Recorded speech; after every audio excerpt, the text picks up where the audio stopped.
Залда шәм болған 7-ден 70 жасқа шекем сазды қадірлейтұғын, намаға қарап кеуіл кейпиятығын көтеретұғын әр қандай ықласпен бүгін сүйіклі қосқышысын шын кеуілінен қоллап қошаметілеп тұрды. Бүгінгі мақсаттың Ташкентке келіп қойып отырған концерті біздер сол Ташкент қаласында жасап отырған Қарақалпақ халқы үшін жүдә бір қуанышлы деп ойлаймын. Біздер өздерімізді сол қазіргі күнде Қарақалпақстанда өздеріміздің туысқандарымыз, ағайындарымыздың жанында болып отырғандай хис қылып жатырмыз.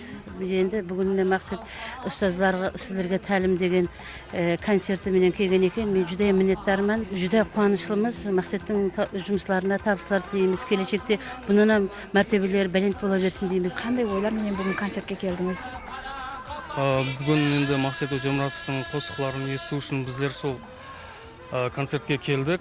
Ұзақтағы ата-аналарымыз бар, қарындастарымыз, ағаларымыз, солардан болған біздерге қандай да бір ұшқынды алып келеді.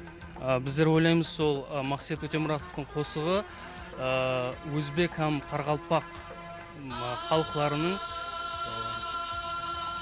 мәдениетін, олардың бір-бірімен болған қатынастарын бекемлейді. Мақсаттың сол творчестволық жұмыстарында табыстар тілейміз. Құдайым сол қалған жағында жақсы қосықларды үйретіп, Қарақалпақ Республикасы Қарақалпақтың атын жоғарыға шығара беруін тілейміз.